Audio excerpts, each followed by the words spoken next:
Hello everyone and welcome back to the show. This is Ty, the note with the maker, the romantic Mochiga. Now this is a beautiful show about marriage, about love, about relationships. And I would like to thank every person who's taken their time to watch this show. Thank you so much. Thank you so much. We are growing steadily, happily, and in very many ways. So I always want to start this show with acknowledging my international audience. My people in Rwanda, my people in Banange, Kenyans, asante sana kwa kuona mimi nawapenda. My people from Tanzania, thank you so much. My people from Namibia, Malawi, Zimbabwe, Zambia. Zambia is my second home. I've been to Zambia like 4 times, so I'm coming back. This year I must come back, and I'm going to the Victoria Falls. So, Ebo Chungu, Pompi, my friends, I'm coming. Zambia, thank you so much. South Africa, thank you so much. Namibia, Nigeria, Burundi, people in Malawi, people in the US, UK, Germany. Guys, thank you so much. Now, before we get into the show, I would like to welcome a new partner on board. This is Mimosa. So Mimosa is, they have alcoholic and non-alcoholic drinks. And today we are taking the orange flavored non-alcoholic drink. I mean, born again, I don't drink. So yes, it's distributed by Karuka Wines and Agencies. It's part of Robertson Winery. So get yourself a mimosa at all your stores, all supermarkets. Get yourself a mimosa. It's what I'm going to be sipping on the show, and my guests, it's what they're going to be sipping on. And it happened to be that these guys, Mimosa and Karuka Wines and Agency, have come on board when we are celebrating. Now, this is what we are celebrating today. On today's show, if you have a handkerchief, get it. If you're emotional, please get your emotions ready, because today we are talking about restoration of marriage. The couple I'm hosting were married. And they divorced. I think you can see that picture on the screen. They divorced. They went to court and divorced. After the divorce was finalized, both of them went separate ways. Guess what, guys? After 11 years, they are back together and they are going to remarry. Ladies and gentlemen, join me in welcoming Brian and Daphne. Good to have you guys on the show. Thank you. How are you guys doing? We're good. You're good? Yes. All right. So let's get straight into the story. So, how long were you married before you divorced? We got married in 2010. So we took it up to 2014. 2014. Yeah, around there. Yes. Around there. 5 years. 5 years. We went up to 5 years, yes. Because I remember I left in October. Yeah, 2015. Interesting. Yes. Before we start, let's have a prayer. Please, Brian, you can pray for us. Heavenly Father, your word says that man plans, but it's the Lord who gives the answer. Yes, I want to thank you for this day. This is the day that the Lord has made. And I want to welcome your presence, precious Holy Spirit, my Lord Jesus and Savior, and our all in all. Father, we want to thank you for this day. You brought us to this day to reveal one thing, that you love us. All we can spell is love, nothing more. This is not any of human effort. Love has brought us to this day, and love has brought us to speak to your people and to encourage someone. I pray that the words and everything we're going to share today will not be of our own understanding and our making, but we are here to glorify Jesus and only him. No other name but Jesus. Amen. Amen. So, tell us when you first met. Our meeting is church. Church, interesting. Yeah, Miracle Center. Yeah. And Pastor Robert Kayanja. And she was in, we're all in the music ministry, but different. I was in the Miracle Teens. Yeah. She was in Youth worship team then, but now GWA. Yes. So that's where I think that's where, since I was a dancer. Yeah. Oh, you were a dancer. Yeah, I used to choreograph for the Miracle Teens. Nice. before I switched into photography. And because I was a dancer, I would love how she, during their time for ministry, because of the line of work I was doing, I would like how she would move. Yeah. So I was impressed, but that was all.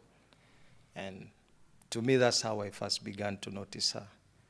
Like, oh, Jiwe has by then it was Youth worship team. Yeah, that's when I said, oh, Jiwe has, youth worship team has some good talent in there. Jiwe, is it Cooper and Jiwe? Exactly. Yes. So it was a duo? No, before he took it to another level, it Yeah. was the youth worship team. But when You he just changed the name. to Jiwe, when Okay. it became more of More maybe vibrant. Yes, he was our leader. Oh, Cooper. Yeah, Cooper is the leader for the youth worship team. Also, Jiwe is the youth Is the team. youth worship team. Youth worship team. Oh, I was asking myself, Cooper and Jiwe, and I was only seeing Cooper singing. Yeah, Interesting. he was the leader. Okay. Yes. So that's how I first noticed Daphne by then, Yeah. who is my wife now. He actually made fun of my accent. That is how we became friends. Yes, people usually made fun of me, the way I would speak, and I didn't like it. Yeah. Had you grown like abroad? It's a story for another Okay. day. all right. Yeah. Yes. Okay. That's So how we met. you meet, and how does the conversation start? How does the friendship start? And how did the dating start? There are people you look at and you are like, that one is way my reach. Like she's way above my standards. she's above there. But you admire from afar. You say, that's nice. Yeah. That's nice. So, but this particular day, she comes. I was working by that time. I was helping at church at the reception, and I bought a soda. Pepsi. It was a Pepsi, and as coincidence usually is, I don't know. I bought to drink it, but I failed to drink it, so I kept it close. Yeah. Then she comes into the reception area, looking for someone, shouting on her voice, and it's like I tried to make her like, hey, could you please keep it low? And then afterwards, I asked her, how can I help you? Because since I was at the reception. Yes. And then she tells me that I'm looking for so-and-so. We may not be able to say the name, though I know the name. Yeah. But after that, since I'd come against her, like my approach, like, when someone comes in and they're up there and you make them, you get my point. When someone comes in with, like, they're Fiery. in Luganda bagamba n'omukakanya. Hey, you made them calm down. N'omugagundi. This is a reception. Yeah, this is the reception. Yeah. Then afterwards, I look at this soda and I say, by the way, can I? I say, oh, now you're trying to buy me. I said, no, just can you have this soda? And I didn't know that giving her that soda, it was beginning something which was leading into marriage. Wow. Then after the end of the day, when I was closing, I happened to bump into her again outside. Yeah.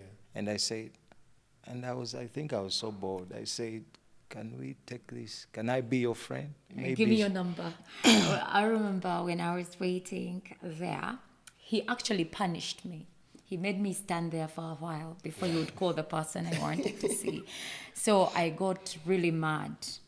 At him. And so when he comes to give me the soda, I refused to take it at first. Then he kind of forced it on me. Yeah. And the next thing I remember was him taking the bottle from me, and he told me, hey, haven't you drunk it? That marks the beginning of our friendship. Wow. That's what he said. And then he called the person, gave me the laptop, and I moved out. So years later, after our rehearsals, we are standing outside church. He comes and tells me, Don't say anything. Give me your number. Wow. Like a Mchiga man. Yeah.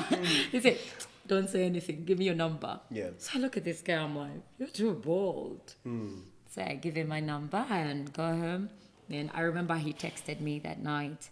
And I texted back and I was like, it feels like there was a wall around you.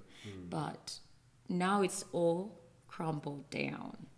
Because I really didn't want him in my space. Yeah. You didn't want him in your space? I did. Why? I don't know. I didn't. Yes.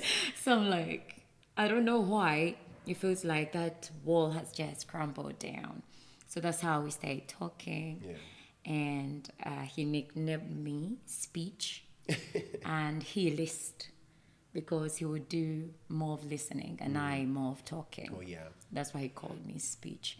Even at home, even my mother knew him as List. They didn't know that the person I was seeing was called Brian. Brian. For them, they knew List. List. Yeah, even my workmates, because every time I would talk about him, I'll be like, list this, list that, list this. Yeah. Interesting. And how did now the friendship move He married. into marriage? You want to like tell us wanna more tell it? what led into the dating phase, then marriage? Yeah, first of all, as I was excited, and also the talking, because one of the would like to. This is not like an advert, but we would like to. Don't mention it. The network. I don't know if it's allowed, It's like, but maybe. it's okay. It's okay. Yeah, it's okay. Say it. But would like to, through MTN, they used to have the MTN zone. MTN zone. MTN zone. That one of midnight at 90%. Exactly. That one. So imagine me from midnight to would really speak. Wow. I would use, because I would use that time, since I would not be able to afford the airtime during the day, I would wait for MTN zone where I would really talk. But imagine, where are you talking from? You're out there in the cold. The mosquitoes, I remember. It's really cold, but because you're in love and you are talking to this girl who one time you thought you could not have, and she has given you the privilege to talk to us. You've had her say she didn't want me in her space. So you have to seize the moment. So that's how MTN really Came through. we want to thank you, MTN, for really giving me the opportunity to vibe and By the way, MTN, you guys, you don't know how many marriages you made. yeah. MTN So zone. that's how we, through the talking, I got to know Daphne more. And as she said, my wife can really talk. And if you're not a good listener, I remember there is a time when we got married, she spoke, and I fell asleep. Wow. Then I woke up later. Imagine, it's amazing how the mind keeps the last word. So I answered the last question before before I went to sleep. Before you blacked out. So I come back and like, cause wabadoga much, and it's like, I look at the time, but that was still on MTN MTN zone. Wow. So I'm answering. The phone is still on my ear. On your ear. So I'm like, I'm continuing. My goodness, it was already morning. Wow. Yeah. So through talking, that's why I got to know her. She got to know me, and we said, why don't we take it to the next level? Yes. Actually, I was a tomboy. You were a tomboy. Yes, I was a tomboy. Wow. And I remember I was at campus around that time, and we were supposed to meet somewhere for our first date. You know, before he told me. Now, all this while we were talking, but he had not told me what he really wanted, Yes. really wanted to marry me. And so I remember I put on my baggy jeans, my t-shirt. I'm coming from school, campus, and we're supposed to meet somewhere in Chuatule. Yeah. So it's amazing what God does. Knowing who He is now, I don't think He would have put the move that day if I'd gone the way I did. Sorry. So my other mother stays in Chuatule, and I got an incident right in front of the route heading to my mother's. So I had to first go to my mother's. Yeah. He's seated at a venue waiting for me. So I go to my mom's and mommy was there. So mommy asked me, where you going? I was like, I'm going for a date. I was like that? In baggy jeans and t-shirts. I said, yeah.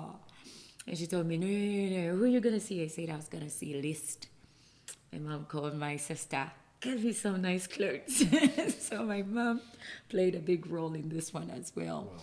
They got me a skirt and a top that caught his attention. Credit to you, mommy. Hope she watches this. And my sister Rachel, I put on my sister's clothes. Oh, wow. So the whole time we are talking, guys in another world. So that is when he got to tell me how he felt and that he wanted to marry me. He spoke about it that day. Yeah. And one thing led to another. What was your reaction on the first date when he said he wants to marry you? Well, first of all, like I told you, I was a tomboy and I wasn't so much into this dating space. I remember the first person who told me they loved me, I got a headache. Hey. So I'm there and we bought sausages. He bought me everything that I said I wanted. Sausages, this, that.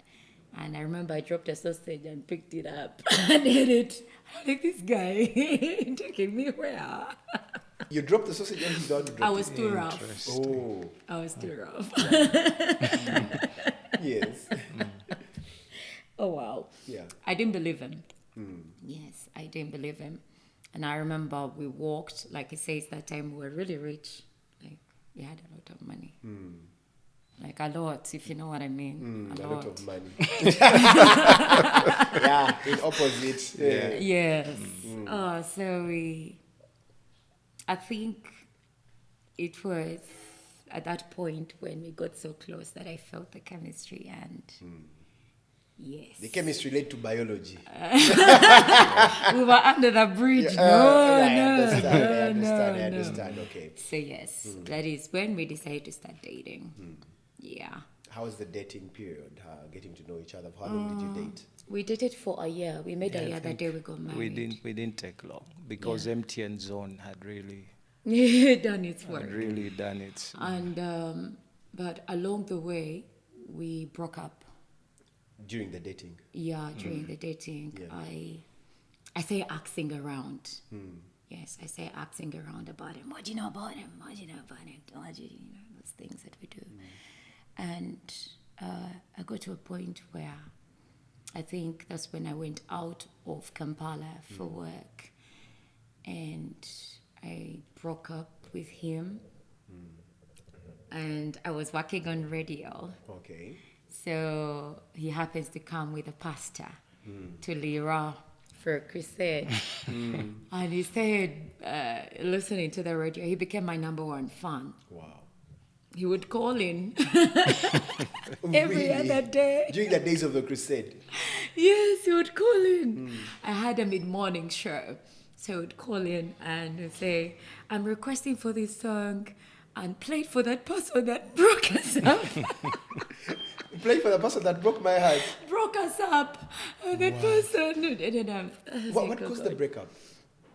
You know, in life, I've realized one thing, that there are people who think they know you. I've always, you know, as the Bible says that when I was a child, I spoke like a child, I thought like, but when I became an adult, I put away. It's putting away doesn't mean you don't know where it is. It's like you put it away, but you can pick it anytime. Yes. But one of the things I realize is there are people who see us and they think they know you. They know us. That's true. Now it's like we have met you today. I may go out there and I say, I know him. I know him. But knowing someone, that's why the Bible says, and Adam knew his wife. Yeah. This is intimate. This is deeper. You need to spend time. First of all, time is an ingredient. So there are people from afar, because they have seen you, they think they know you. And that's what usually happens. And because Daphne by then was quite emotional, you would be careful what you say to her, or she will take it. You know. So that's what I can say, is that there are people who think until you come. I think you've had incidences whereby when someone gets to know you, they say, but I used to think. I thought I knew him. Yeah, I know. I've been. after I've they been there. get to know you, I used to think you are this, you are that, you are. So, to me, that's So someone caused the breakup. Yeah, someone told me that. He actually was the not one good who for me. caused the breakup was interested in her. A guy. Yeah, it was a fight. So So what did he say? He actually got onto a bus. Okay. It's okay. Say it. It's okay. It's very fine. Yeah, they came all the way. To Lira. Yes. And Told me that he's a playboy, he's this, he's that, he's gonna break your heart, and I think I'm the right candidate for you. wow. It's funny, but I remember actually laying his bed well, letting him sleep, and I called Happy and I was like, do you know, guess who I have in my house? Just say this and this and this about you. So that coupled with lots of emotions, I stayed away from him. From him. Yes, from him. After listening Even to the the other one. person. So I went solo. I love getting to the bottom of stuff myself. Yeah. Yes, I am very snoopy. Yeah, when you bring me something, I'll have to get to the bottom of it Yes. before I make my decision. So I stayed away. That's why I said I stayed away from him. So they come to Lira for the crusade. He keeps calling me every other day. He keeps calling, you know. And he's saying, Daph, I love you. Hey, that pastor that broke us up. Oh, play that song. Play the other On every radio. other day, on radio, live. Wow. And you cannot put him off. So he continued doing that until I said I was going to attend crusade. I didn't tell him. So I go for the crusade and I'm on the grounds. In that crowd, he followed me. Wow. I remember he had the camera in one hand and he held his hand and put it in his chest and he said, look at me. Say you don't love me. Yeah. So I said, I love you. But I didn't know where that came from. So the moment I said it, I ran away. Wow. I ran away and locked myself up. I had a one room at the time. And I started crying and crying and crying. I remember he called me and I directed him where I was. Then I'm like, why am I even playing this? So he comes and that's the time he told me, will you marry me? He proposed to you that time. Yes. In your one room. He walked away from the crusade. Uh-huh. So I remember he is the official photographer. Ay. His first age as official photographer. He's supposed to be on the pulpit. The crusade is going on. He is in my room. So making peace. making peace. Making we peace. didn't do anything funny. Yeah. Did he come with a ring?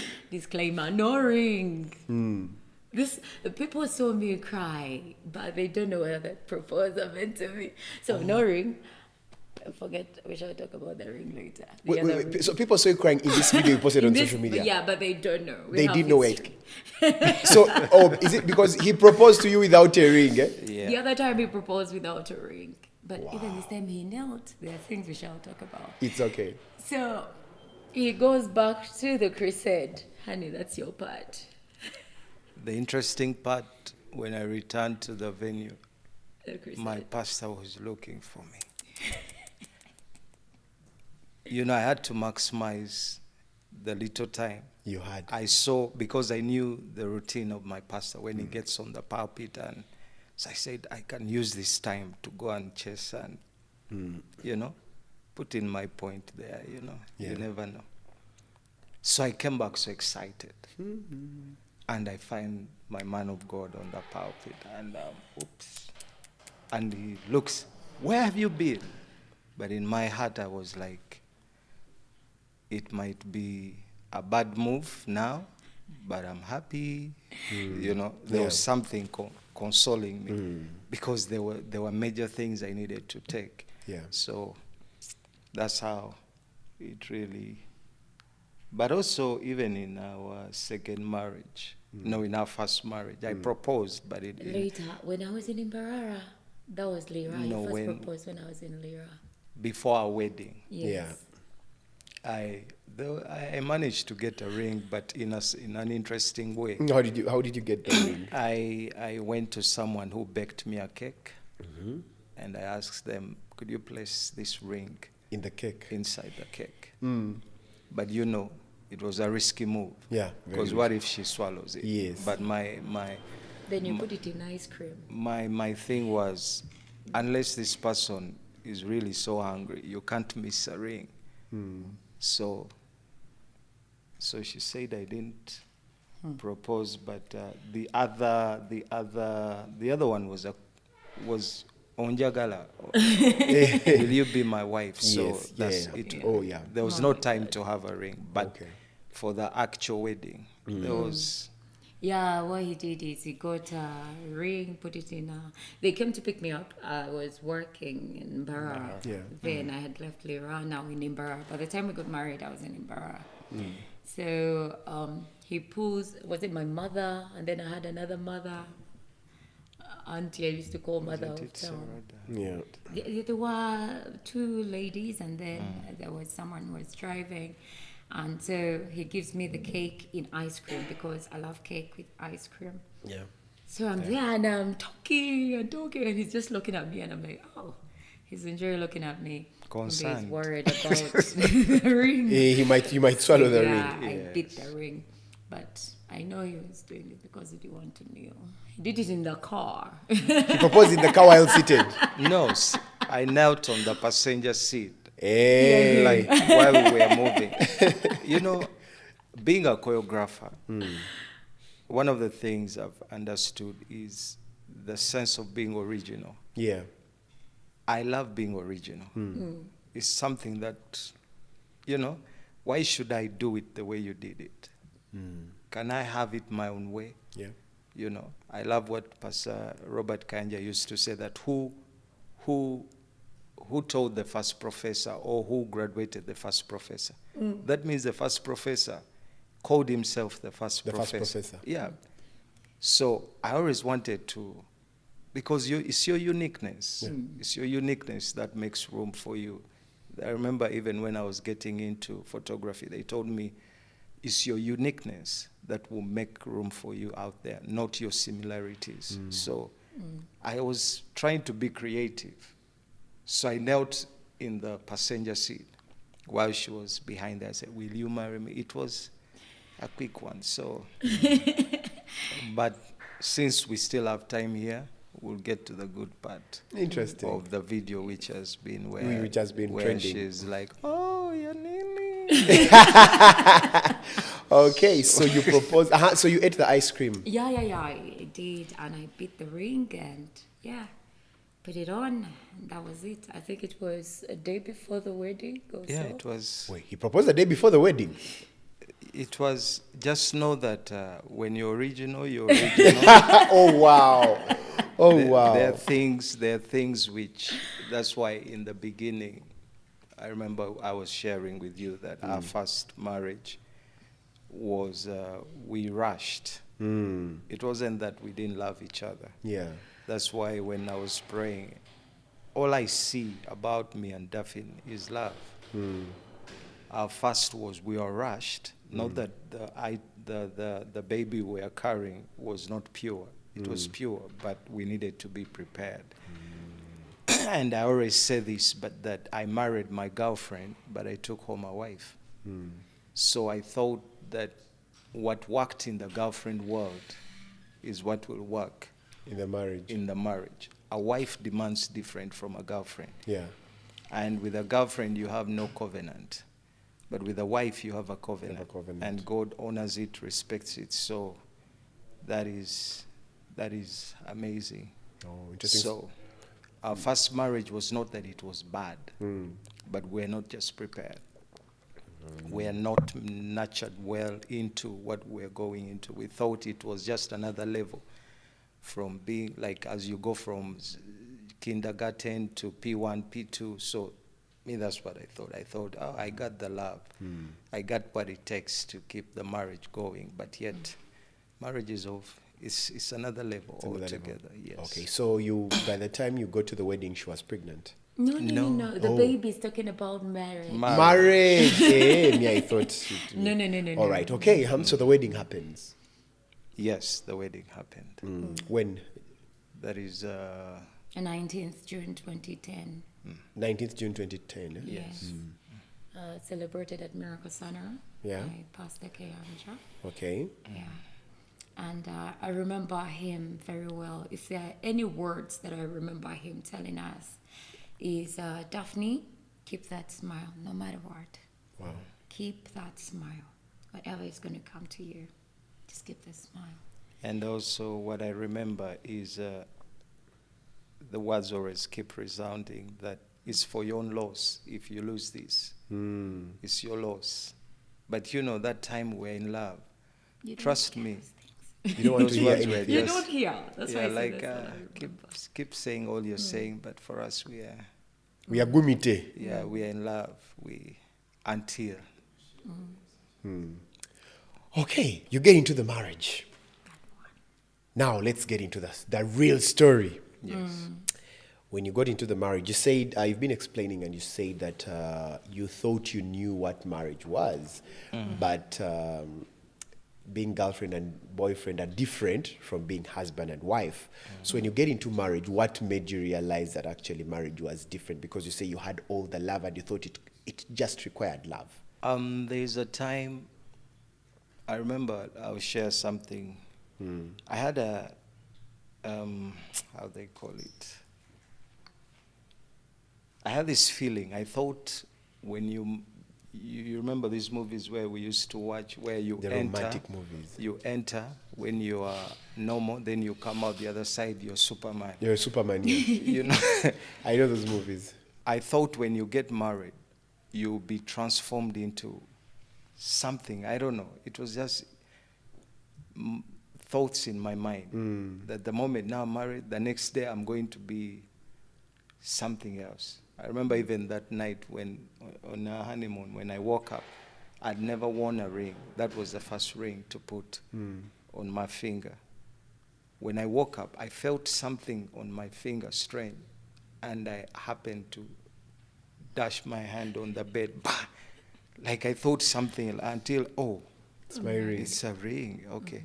So, but doing life every day, I realized the demands were different. And also, they always say that marriage is such a great reveal. You can hide all you want. But marriage will expose you. Yeah, marriage will. Thank you. And then it's like also what they have spoken about money. You can say you're a good person until money also acts like a revealer. It will reveal you. It will reveal who Just you give are. it time. When you're still broke and you say all you want until you get the power. You know, so marriage just happened to be a great, great revealer. It makes you understand, oops, the lady, your wife seeks a certain level of your time, your attention, you're everything. Literally, you're everything. There is nothing. You say, I'll share with her this, then I'll keep this to myself. No, everything. So that's where I began to realize that, okay, whatever I've entered in is I'm in trouble. is something. But it wasn't that the moment we got married it was bad. No. We had some good times. Yeah, it's not that, the moment we were in, then trouble began. No. The first year was okay, second. But then that's Second when... and a half there. Yeah, the second and a baby- half year. Yeah, when the baby comes in. The baby came after Yeah, a our year. first, Yeah. after a year. Yeah. After a year. But also, it wasn't. But the issue mostly was with our second born. The second born. That's where issues came from. Yeah, that's where Most. Issues. everything began to... So what was that exact moment you knew your marriage was over? The first time, the first marriage. To be honest with you, What exactly happened? Say like, okay, now this is what we did. This is what I did. to be honest is, I will answer with the man God is working and bringing out in me. There is a scripture, she's my Bible. She will help me find it, which says that in the days of ignorance, God winked. God winked. It's like when you're raising a kid, there are some mistakes they'll do, and you will, it's just a kid. Yeah. So, but with what I've come to realize now, God does not expect me to be the Brian before. He expects me to know better, to do better, and to understand that marriage is not so much about me. It's about him. It's about him. It's him who makes marriage happen. It's not your love. You don't have enough love to love your partner. It takes God. Takes God. First of all, that's the foundation. And to realize, to be honest, I reached a time whereby you feel like you want to return to your old you, and yet marriage is still demanding. Okay, old you like how? What things did you want to do? Like where you answer, you're not accountable. No accountability. Because accountability is one of the things that has to really settle in if you're to really be successful. Be accountable. Like there are times they would ask you, Oliwa, and you say, Nzija, Where are you? I'm coming. Yeah, I'm coming. She's trying to ask, can you be specific? Like, where are you? Either I'm at the shop or I'm at church, but you don't tell someone, Where exactly you are. Nzija, I'm coming. That is not an answer. That is not being accountable. It leaves, questions. So maybe she could.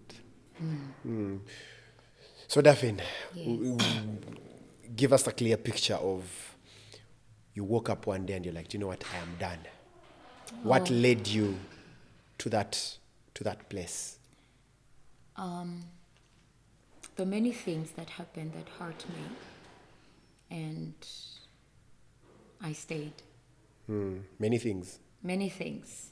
Could you do you mind explaining them? Why I wouldn't want to get into a lot is my daughter is 14.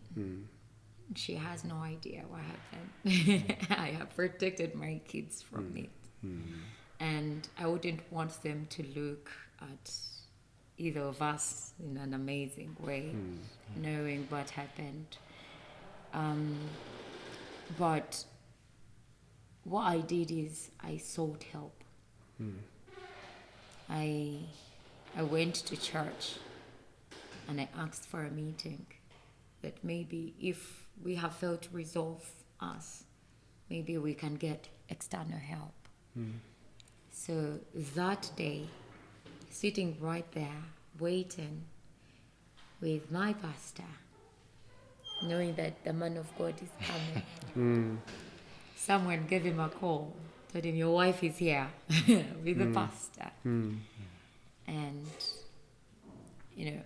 my husband doesn't run away from accountability when you say something he has done. But he doesn't want you to say what he hasn't said. So I'm going to say what it implied, what he said.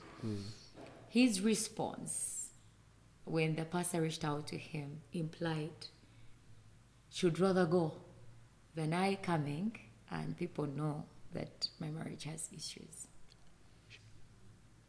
What he said implied What he said to the pastor Hmm. came off as, I'm not coming. should rather leave the marriage. Should rather leave than people thinking we have issues or people getting to know that. Should rather leave the marriage or should rather leave No, I had gone to the pastor because I was saying I am leaving. the marriage? Yes, or else Oh. get us together. Let's see if we can resolve, If we can resolve. this. Could you just give us like one or two issues? Just one or two issues that that brought about to this. Like what I was trying to tell you before we get into the issues. Yeah. The point where I got to know that the marriage was done is him failing to find help with me. As in, you can have all issues, you can do whatever, but if you are willing to get help, you can really make it work. Yes. Yeah. Like he has told you, accountability was not the kind. You know, you call him where he is like, I told you I'm coming. If I tell you I'm coming, don't ask me. Yeah. And when I got to know, we've been in counseling classes, we've understood that even our character traits are different, our personalities and all, been learning about it. I remember when I knew that I may be in for a ride, trouble, was actually on the wedding day. Now, this we've never spoken about. I remember the person who had the poppers and champagne didn't bring them, or they were late or something, and they were going to pour soda. Whoa. I don't know that you remember.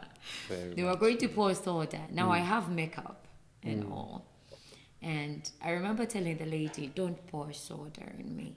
We were going to cut cake," and my husband insisted, "Please, we are cutting this cake." I said, "Yes, I'll cut cake, But don't pour soda. don't pour soda on me." So I remember my friend shaking the bottle and Poured releasing the soda. soda, and I ducked. It didn't go well with him. As I remember what he said, "There are photos." Going to, and I'm like, oh. Now, one thing that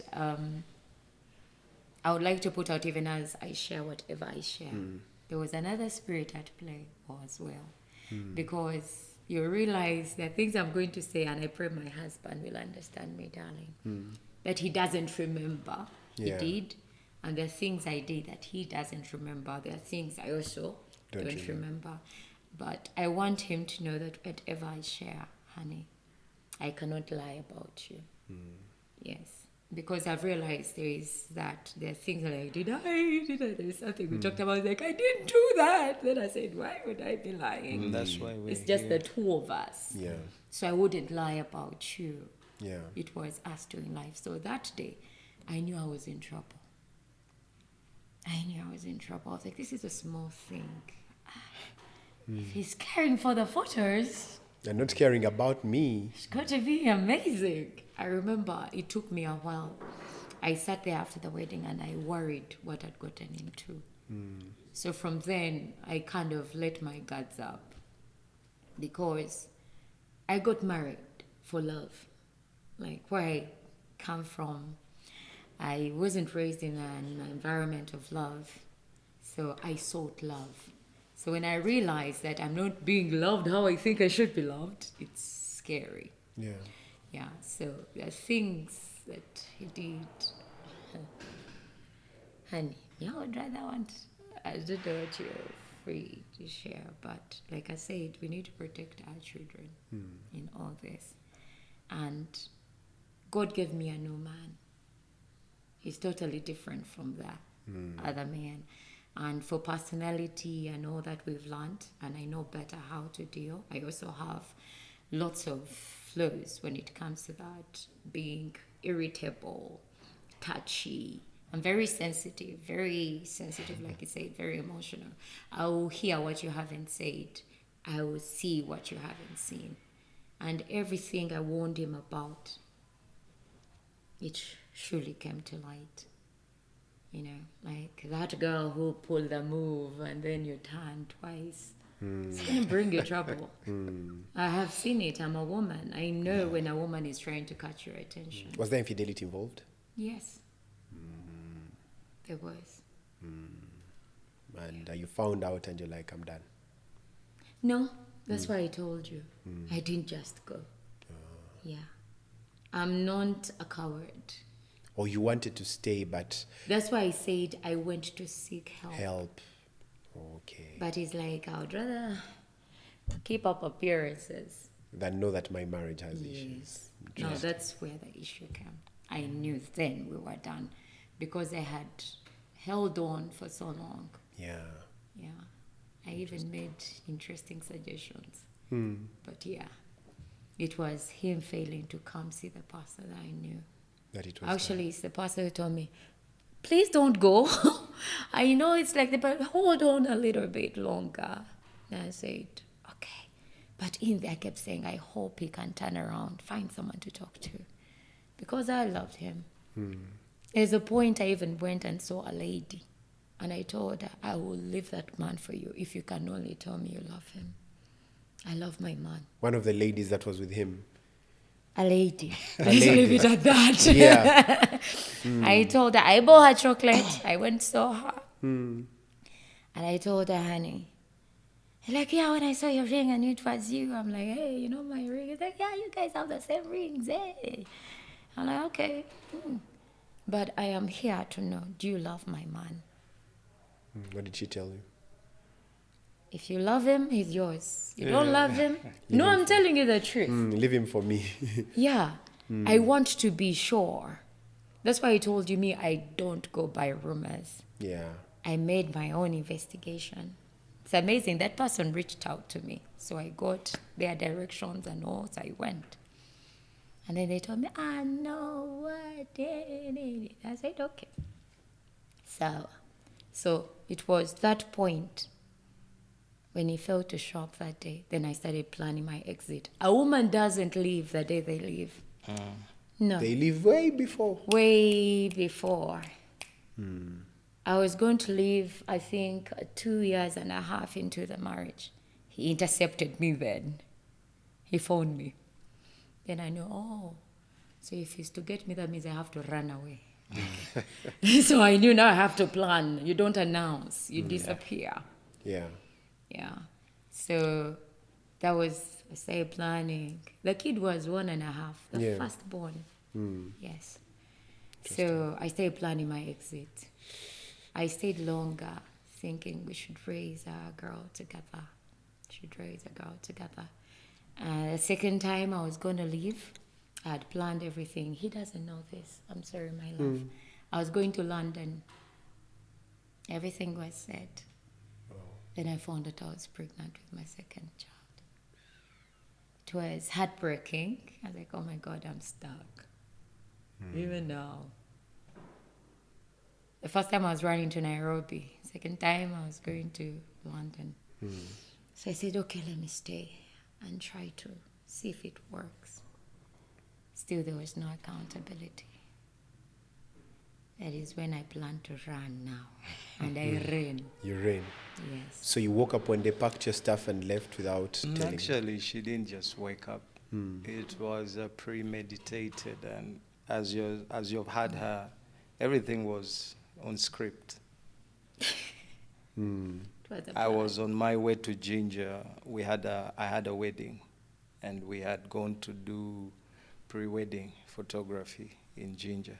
And that's when I received a call that back home there is fire, But as you ask the question that when did you know? Unless you're dumb, or I don't know, but you know. Yeah, you can know that this is no longer the marriage I used to desire. I used to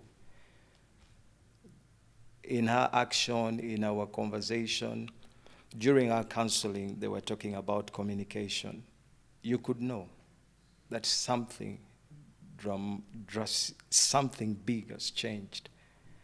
And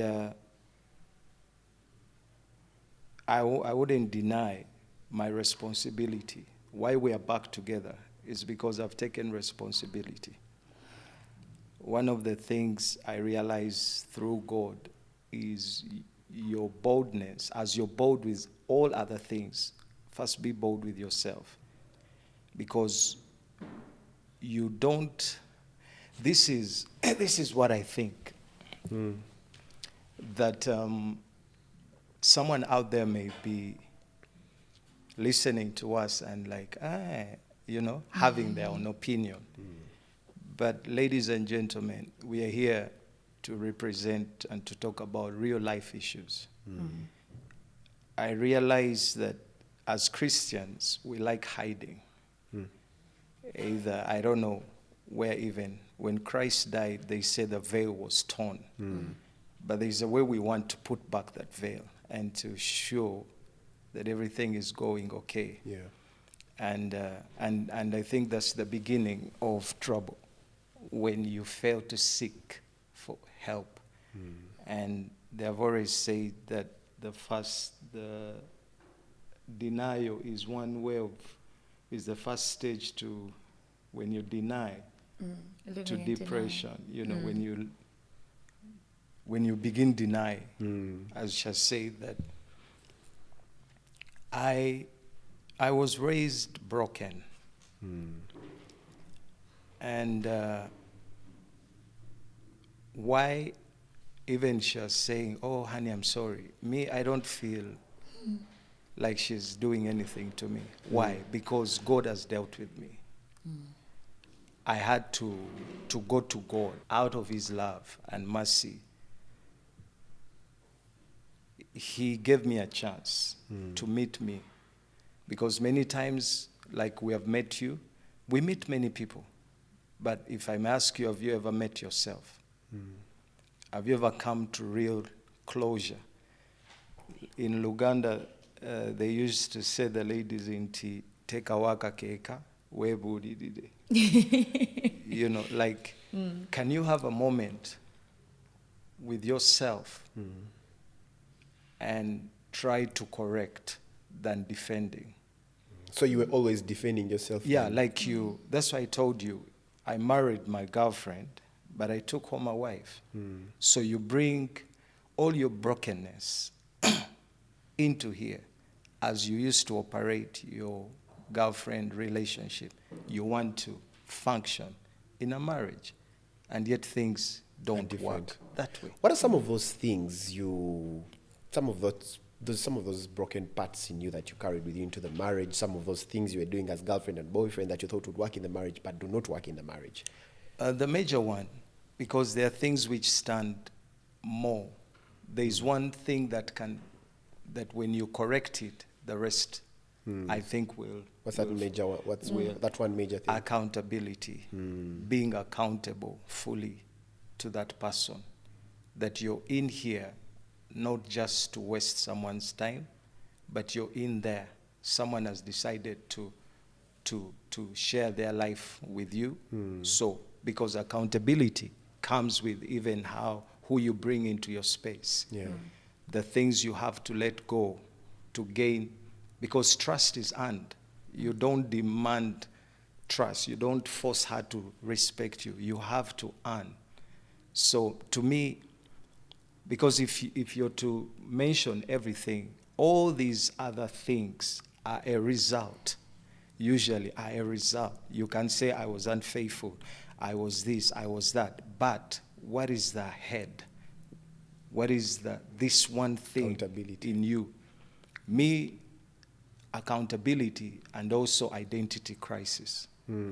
Because when you don't know who you are, you behave a certain way. Because now you're a husband, but you're behaving like a boy. You're supposed to be a man. She's supposed to look unto you. She requires your trust, your respect, your love, your everything. But you're treating her like like trash. no, I wouldn't say trash, but you're not giving your diligence into the matter, Yes. and yet it requires you. So I stand.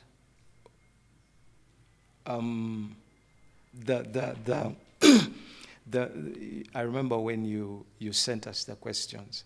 When I read through, I was excited. Why? Not that I was not once broken. No, I was broken. Seriously. I needed help. But the joy that was in, that's why I told her that whatever we need to answer there, we have lived the life. Because it would really be good wasting of your time to come here and we speak otherwise. But there was everything wrong done.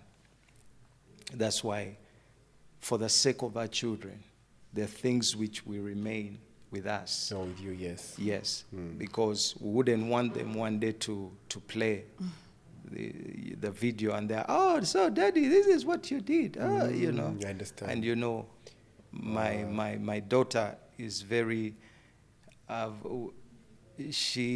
there's a way she texts me. Yeah. And if she finds out that I was, one of the things we did proper in our lives is we never fought publicly. Publicly. You always did privately. All they know about us is that we separated, but they never knew what took us off. Wow. And why we would respect that is because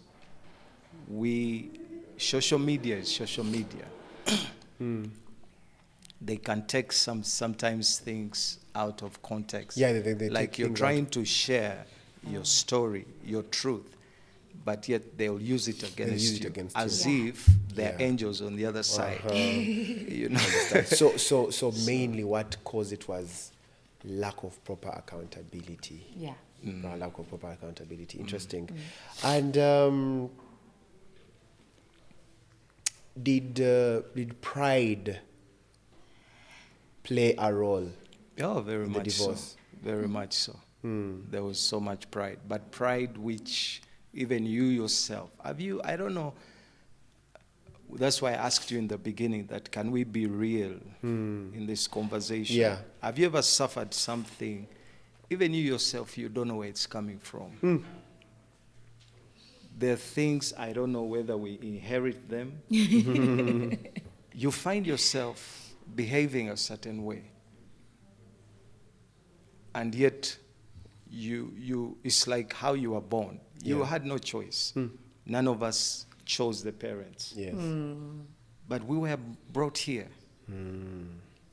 I one time realized that there is no school that teaches a kid to lie. Yeah. That school is not there. But one lie goes to another, Leads to another, until you become a serial liar. liar. Whereby now, when it becomes so bad that it gets to the point whereby you can no longer even tell the difference, that now I lied, or so to me, it was identity crisis. Identity crisis. You want this treasure called marriage, but the foundation. The foundation was not good. Foundation. That's why one of the things God helped me when she had left, he spoke in my ears, I remember. He said, go back to the foundation. And when I went back to the foundation, it was so messed up. It was a wrong foundation to build a marriage. What was that foundation? A foundation whereby, in one of your questions, I think I'll help you not to ask it, that we're friends. We're friends, part of. We live in a world whereby I think you've heard about the word matchmakers. Yeah, matchmakers. You've seen people, and I believe that's one of the reasons why sometimes marriages break. It's Because of matchmakers. Yeah, people like Emeka will say, Brian, I think that that one works for you. yeah, you two really make, A nice couple. yeah. But also, it doesn't mean that all matchmakers have gone wrong, have gone sour. There are those who have really succeeded, and they have. So, to me, I believe the part of friends not learning to value your wife more than your friends. So you valued friends more than your wife? Yeah, like that's why I told you, you married your girlfriend. You know, when you're in dating and what, usually you depend on info. But when you get married, it's more of she'll come to you, did you do this? You'll either deny or you'll be accountable and you say, yeah, I stole the sugar. I leaked the sugar, you know. So friends can also play a very, very treasuring other people More than your partner. Yes. That's why now, like, for her, I don't know even where I can put it, like, by the time she speaks, all these other people have spoken. So kind of her advice or her concern finds walls. You know, you build perimeters and, you know, and that's where sometimes it really gets out of hand. Interesting. All right, so Daphne, Yeah. you're like, okay, you go to court. Yeah, we go to court. Yeah. I was down and all. I remember there in the courtroom, he was telling the judge, you cannot just throw away my 5 years. And I'm looking at him and I'm like, she the one throwing them or you threw them? He's telling the judge how he didn't marry me to leave me, that he loves me. But I didn't want to hear it. I was tired. I was fed up. And yeah, I was willing to go all the way because it's I that filed. And I saw it through. You filed, huh? Yeah, I filed for the divorce and followed it through. Even as he kept pursuing, I didn't want to hear it. And the judge, that lady, God bless her. yeah, told him that, Brian, let her go. She loves you, she'll come back. Wow. If someone is tired, they're tired. Wait, the judge Yes. told him? Yeah, Madame Lona. Yeah. And actually, I want to thank you, Madame Lona. I saw a mother amidst a judge. I saw a woman who was feeling my pain, yet she had to carry out her duties. However much I pleaded, she told me, Brian, people get tired. But if you're willing to keep chasing her, I will sign. I'll sign. But this is the truth. People get tired. And there is nothing you do to make them stop. But if you let her go, who knows if one day she will come back to you. And I was seated there, paused, and it's like, because seriously, I had issues, but I never wanted to lose Daphne. You know, like you have this love for someone, but yet you keep hurting them. So kind of you justify your love, but you don't know how to keep the marriage. Yes, I know you love me, but you keep doing this and this and this and this. But through her words, I looked at her and I signed. And that's where, as you see that document, Yeah. that's where life began. So Judge Patience Lona Tukundane. Ah, wow. I think it would be good if you guys looked for her and had her at the exactly. wedding. wanted. I've been wondering how I could get you, and if there's anyone out there. This is going to get to her. Judge Patience want Lona you- Tukundane. We would be happy if we really got you and had you at the wedding. Wow. Yes, and you honor our day because And she gives a speech. exactly. I She's never married, actually. I never felt judged, though she's a judge. Yeah. There is no arm of, because after my wife spoke, you would think the worst. But this lady kind of, it's like she was on my side. I think she would see this innocent boy, and yet he has been, you know, whereby you say, they ask you, what do you say? Are you guilty or innocent? But all the proof shows that You're you're very guilty. Guilty, but you say, I'm innocent. So, to me, that's what I was saying. Like, in her eyes and in her spirit, I would feel her spirit wants to fight to keep us together, but she couldn't show signs. Wow. So, but I'm really blessed for her to know that the boy you once told, let her go, She'll is come. seated back here with the same woman who came in those courts to say, I don't want to see him, I'm done. And so it's a blessing. So we can call you Prophet Magistrate Patience Lona Tukundane. I really want to meet her.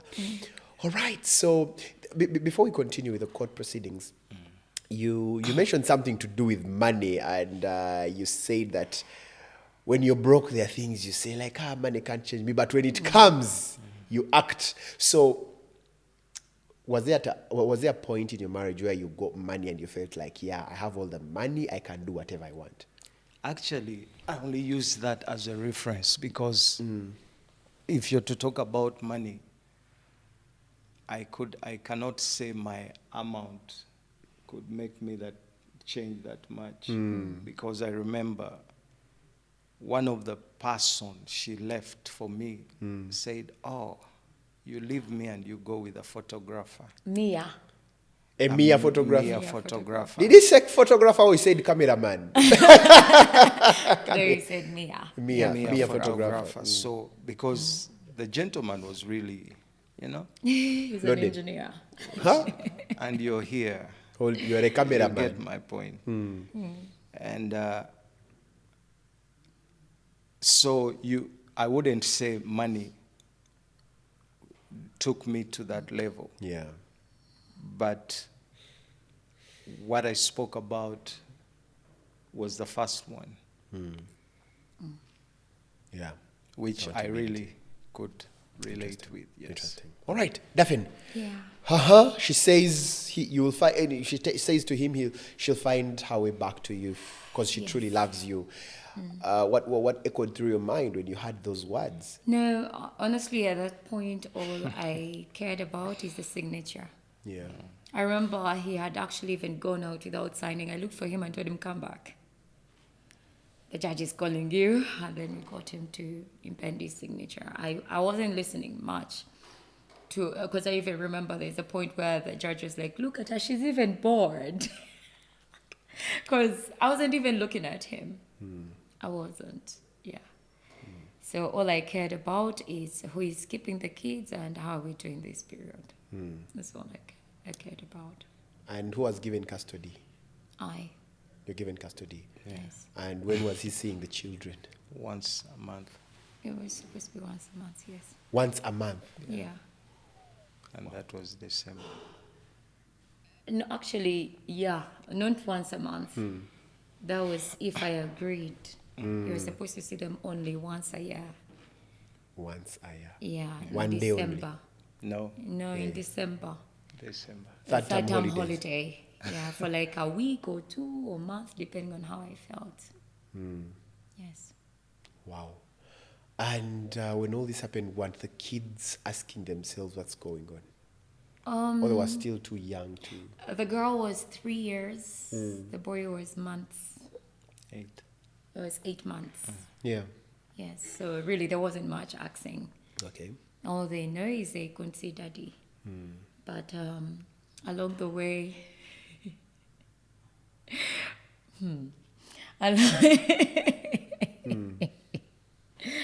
after we had gone to police and all this, a lot that happened. Yeah. That's when he started seeing them, and so would alternate once in a while. That's when now the girl started crying for him. Oh. Yes, there's a time she cried and threw up. How old was she? 3. Girls and their dads, huh? Yeah. He had dropped her back Yeah. and she cried, screaming for him. And I joined her. We cried by the roadside. But I couldn't budge. I couldn't budge. Yeah. I promise I'm not crying.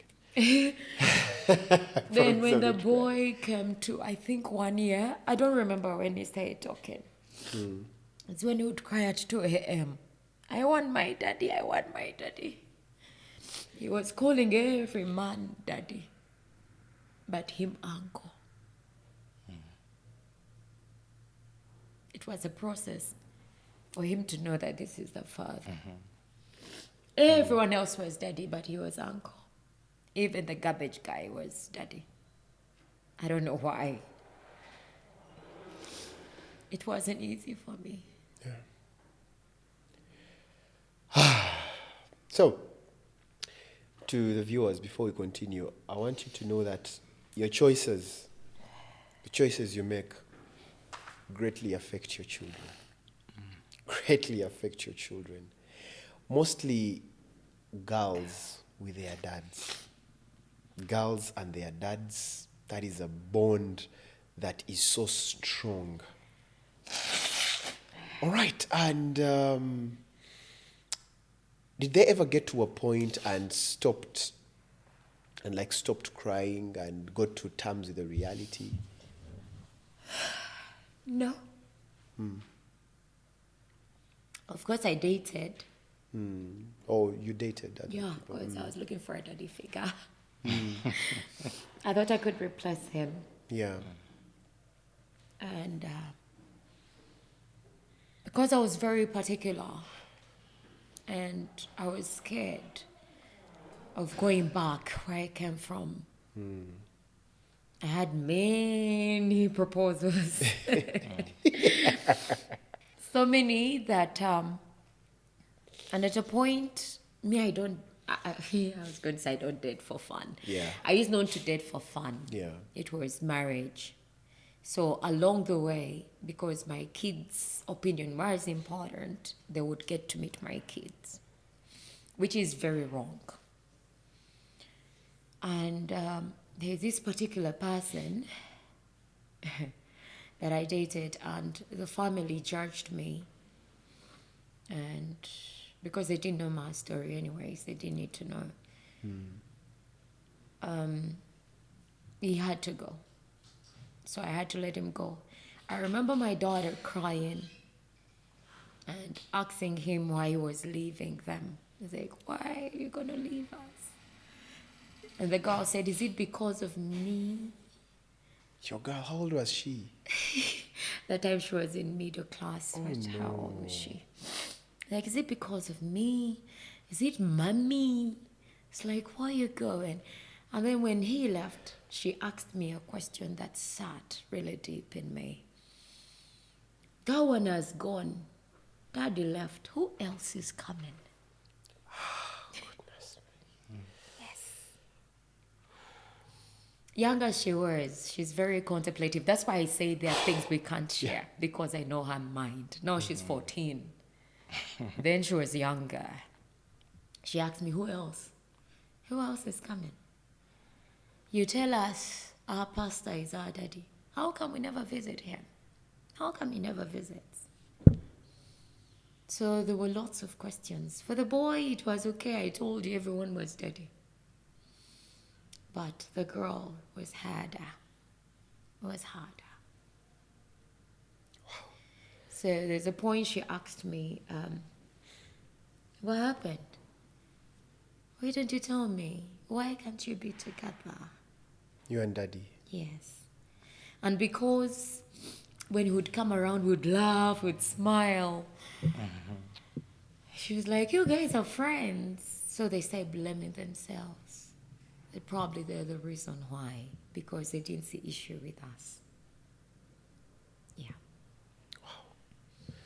Life after divorce, you've dated a couple of guys and they've walked away. God was telling you that, hey, remember the words of Judge Lona? Hey, she will come back, she loves you. All right, Brian, life after divorce. 11 years, through that whole time of 11 years, did you date some people or did you think you would remarry? One of the things is you want to move on. Yeah. Why? I was fighting again I wanted to prove myself. You know, because you're fighting with, because words were really spoken in our time of separation. And one of the things, as the Lord began to work on me, is I realized I'd wronged her. Yeah. And all the anger she carried. Every time, even when we are together, I always tell her that I'm indebted. Yeah. I think till I will breathe my last, I feel every time I'm indebted. Yeah. Like I need to correct. The beauty is she does not place anything on me which is like, she doesn't make it hard for me, like I cannot be better or what. There is nothing like judgment or what, but in my being honest, I remember there's a time I came to her and I told her I'm really sorry that I hurt you. That's why I told you that you need to reach a time whereby you reflect. If you say Jesus Christ is Lord, how are you really looking like him? What are you doing to make yourself look like Christ? Or you always want to remain in self-denial, not taking accountability. But one of the things I realized was I hurt her. And I believe she remembers. I apologized. And I said, even before we came back together, I said, I'm sorry. I did hurt you. But for moving on, yes, I tried to move on. But because kids, our babies, our children, it's like when we're on our way coming for this program, I remembered Paul. When Paul was being taken to Rome, he got a shipwreck. You remember that story? And he tells everyone that the angel appeared to me, but we're not going to die. But what you have to do is hold on to these broken pieces. So one of the things that kept us going is we held on to our children. It was one thing that was working. At least for that, as you have said, every time we met, they could never know. Because the moment I would meet her, you would never think that this is the lady who went and filed the divorce. There was always that spark in you, and like, I think I still love this woman, though I'm trying to move on. But every time I would see her, like, there was that thing that, you know. So we held on to the kids. But in all my dating, I never went past my children. If I met you, the first thing I'll tell you is I'm divorced. So I first give you that hard truth, and I see how you filter, how you, because usually it's like me coming to you and say, hey, hi, Emeka, I'm a thief. Yeah. Would you take me in? A thief. A thief. So to a lady, when you meet a lady and you tell that lady you're divorced, the first thing they'll say, what did you do to her? And they found me in that time whereby I said, because I'd made peace, and also the truth was not for them. But I would always make sure I tell them I have kids. And it was important how I went into the next relationship, but knowing my kids are okay. Because I was coming with them. Trust me, I was not going to leave them behind. And that's where, but for dating, we as she said, and I remember there's a time I came to her and I say, hey, by the way, I found this one. Like we had become friends during our day. So I told her, hey, I met this girl. I said, who? Show me. I said, That was you guys had gotten to that point. Yeah. She said, She would also approve and disapprove of your girlfriend. Because Yeah. as I told you, I loved Daphne. I just had issues That you had to resolve as you. I had to resolve. That's why one day I told her that I had issues in our marriage, but I was working on them. There are times I would sneak out of bed and go and pray and say, Lord, this, please. And by the time I saw light, she was already tired. Like when I felt God was working on me, for her, she was already at that door. She had ready to exit. There's this lady that he dated. I'm not going to mention names, honey, don't worry. This lady looked for me and convinced me to leave him for good. But yet, when you guys were already divorced. Yeah. What? And it's like, They had had a conversation. Me, I've done everything with this man. Because she, truthfully, she played a role. She found me so broken. The other one. Yes. She helped me to heal and speak into my life and, get back on my feet, because I was really, I told her that I was like shattered glass. When Daphne left, my life, like dropping, you dropped that glass, you know how pieces, that's how I was. But through that relationship, she helped me to get back to sanity. But one day, because we were friends, the times when we would meet, I say, who are you moving out with? Yeah. And for her, she wasn't like open like me. Say, I will not tell you. I'll not tell you anything. But me, because now we're bad days. Yes, you took your run, okay, but we can keep. So what do you think of this one? So as you know her, as she said, she confessed, these are not my words. She ran her own, and she told me frankly of something I had, but I couldn't prove. Yeah. She said, this woman will control you. She just gave me just A snippet. one, but which helped me to answer a doubt, because it wouldn't be a nice place. You're coming from a divorce now into a controlling person. relationship. It would be dangerous. Disastrous. She had told them that when I come back, she would leave them.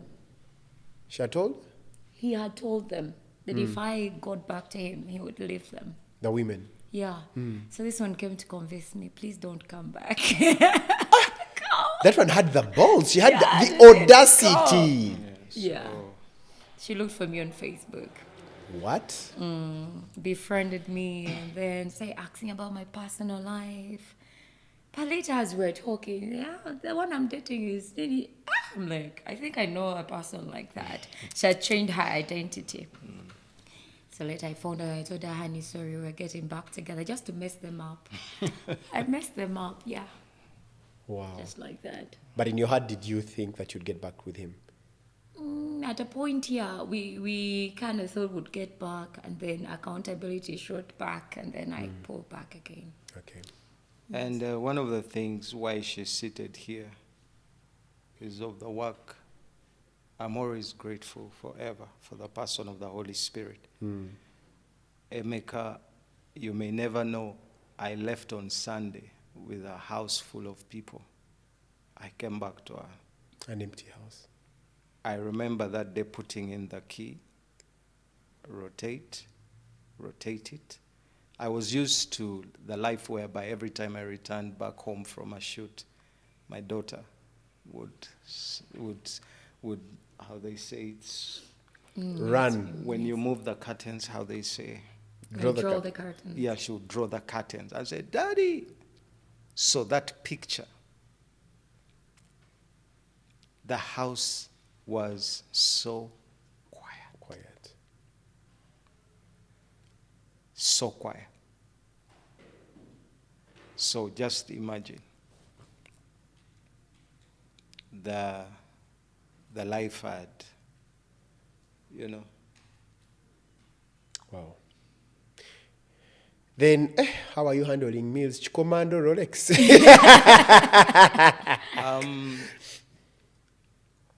The good thing,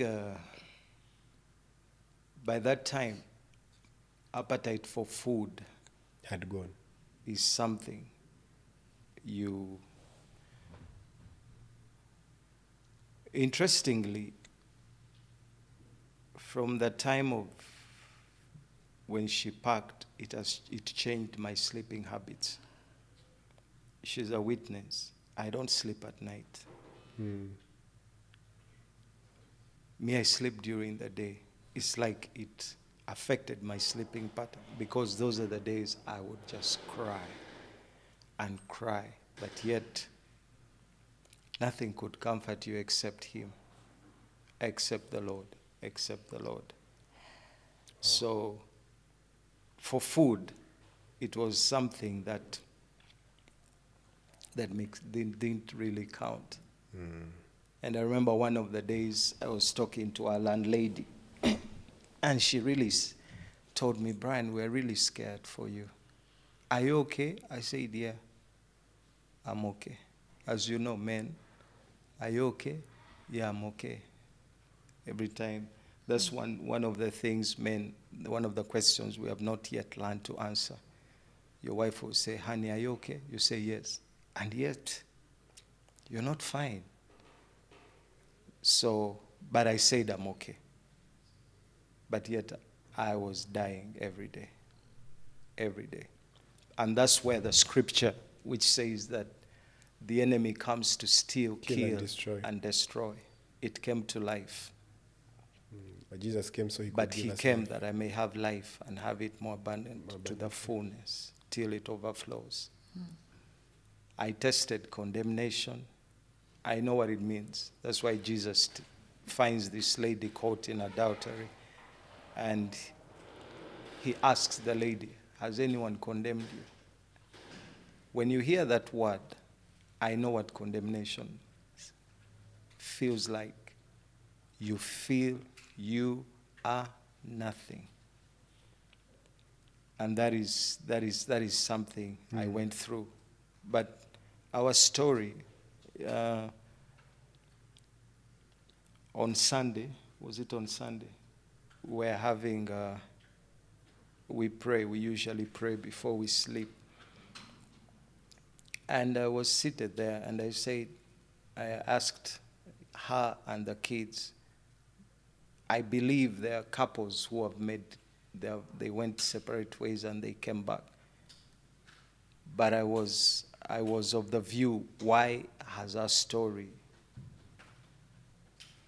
been, why is it Why is it viral? taking this kind of Yes. turn, Because we went for a photo shoot.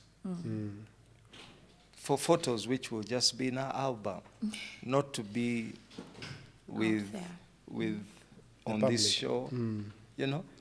Then our son said purpose. How old is he? He's 11. He's 11. Wow. Out of the blue, and we are, you said what? Purpose. Said, okay, purpose. So I believe we are not here as a standard. Yeah, we don't want to sound like we're here to impose. This found us. We didn't come looking for this, to be in this place to talk to the rest of the world about our story. But the truth is, God can restore. God can restore. There is hope. And at one point you spoke of pride. I believe many marriages can be restored, but pride. Pride is the number one thing. One of the things I realized with her, there was a window. It may look like very small, but can you take it? Can you drop your pride? And use even if it's so small, God will use it. Look at the lunch of a little boy, of how many people it fed. And you know how messy it was, because a little boy with a lunch, maybe he touched it, he scratched, touched it, but that was the available. So that's what I've realized, that pride. That's why all your questions you pose to us were not just written because you've done this for long. I believe you are inspired. Yeah. You were inspired. And none of the questions there were meant to disgrace us or what. No. It's just for the world to know. Stop being proud. Proud. Yes. Amaka, when we talk about pride and, you know my heart. Why I screamed, oh my God, you're kneeling, honey, you're kneeling. You know, at first, I was taken aback of, oh my God, I was surprised of the proposing because I wasn't expecting it. But him kneeling in public, because I remember Pastor Kayanja tried to talk to us. He tried to talk to us, and he told him, kneel down and apologize. Wow. And if he had, honestly, You were going to go back. I was going to go back. He said no. Pastor Kayanja told him, kneel and apologize. But you know why he said no? He said, she'll tell people I knelt. So I was like, I remember the point where he said, Brian, you're going to lose your marriage because of pride. You know? And to him, what people thought of him was most important than the marriage. Why am I talking about it? Even when, shortly before I left, people usually say that if you're going to do something, you don't talk about it. But I'm very straight. If I'll do something, I'll do it. If I'll not do it. So I told him I'm going to leave you. And I remember he told me, you tell whoever you... But I said, let me first go and speak to my spiritual authority. He told me, tell them I said sorry. Whoever you're going to talk to, tell them. And you know me, I don't say sorry. So you understand? So that is not an apology. You tell them but you know me, I don't do those things. So sometimes you're just a word away. You're just an action away. But you're thinking about the world. How will the world see me? You know, I go back to that video and I cry every other day. Why? Because God gave me a brand new man. The him who never do that. And people are seeing him. How? So I'm like, honey, you are what? You're kneeling. The video is playing in the background. You understand? So for me, I wasn't even thinking about the people around. Yeah. Because even if we were together, he tried it recently. And then he went down and was like, I don't know what he was saying or sorry or something, but he ran off the ground like as if it was going to swallow him. Just the two of us. So I was like, no, you're not doing that. So pride just like they say, it comes before a downfall. And it has broken many marriages. Yeah. I won't say serious, I'll be weak, but what you're losing is greater. And yes, the Lord has graced us, we've gotten it back. But I know people have lost it. But we know what it can do.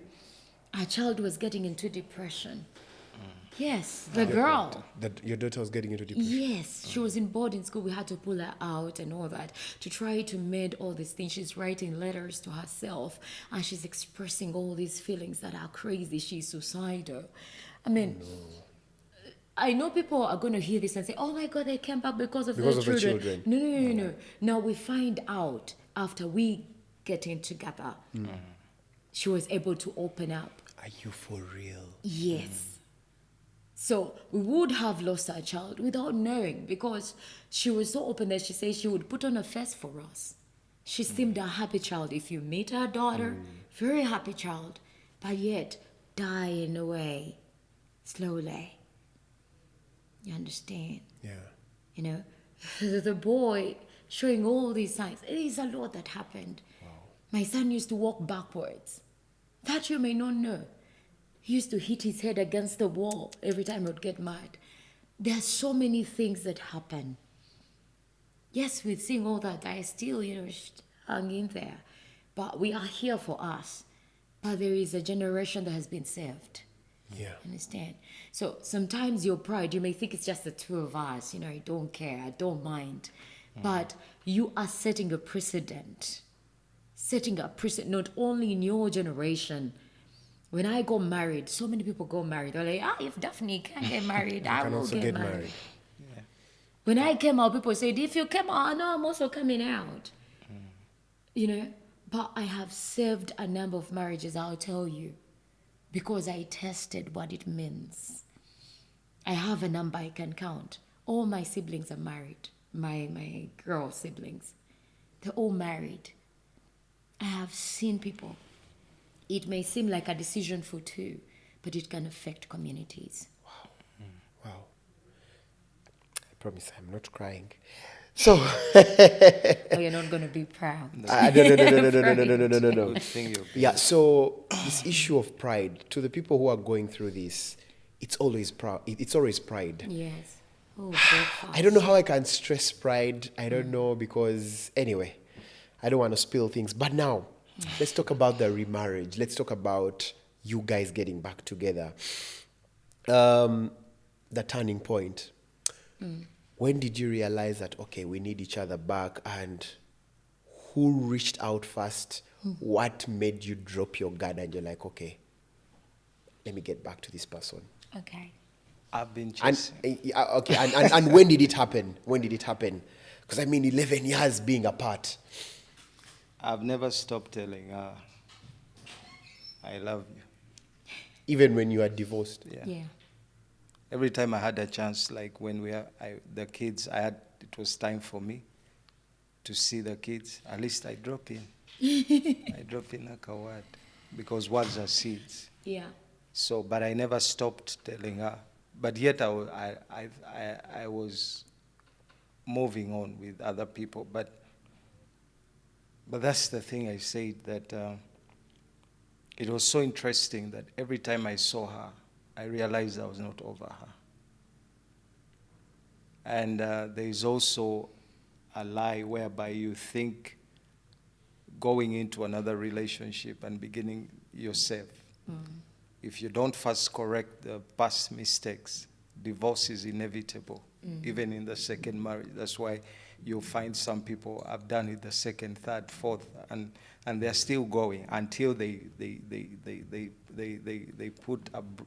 push the brakes and say, man, I got to reflect. Because it comes, you need to meet yourself. That's why Jesus tells the disciples, people have spoken, but who do you say I am? So until you have a one-on-one with you, and the best place to have a one-on-one with yourself is in the presence of God. You need to allow God to break you, and then afterwards He'll mend you again. So back to your question, that was just we cannot avoid to share something About God. about God because He's the very essence. Yeah. Yeah. This has nothing to do about my With us, goodness or anything about us. This It's is God. And it's like one of the previous Sundays, the Apostle Grace Lovega of Anero Ministries was preaching why God delays to deliver. That the end of it is deliverance. Yes. Then there is a point where he says, that's why you went through a divorce. And I said, yes. Why? Because we have gone through the process. It's not that God will not deliver, but sometimes you need to go through the process. He needs to say, Pastor Wilson Bugembe sang oluyimba luno komaweeka kitaawo akoze eki akulindiridde tewali muyaaye wakola ki You just changed. you just change. That when you are born the nurses didn't come and say ozadde kabbi. No, as we grow up we pick up. Some things are inherited, but also there's things which we copy, so back to your question. You don't. How I've always been trying to make the effort. Why? Because I took the responsibility. When you take the responsibility and you agree you are wrong, things work better in your favor, however much damage was. So I've been trying to reach out to her, and also, I think that's it. Like I said, many a time he would call me and say, I miss you. Then I say, And then he got to a point where he said, you don't have to respond. Just listen, don't respond. But that really didn't have much impact on me. I got to a point where I don't hate him because the Lord dealt with my heart so much. And I would just see him. I loved him like any other brother in the Lord. But I minister in my church, Phaneroo Ministries, and we had that 11th anniversary in August. So usually the anniversary celebrations, we have street preaching. So we register and then they put you on a spot. So this time I registered and I asked to be put at Clock Tower.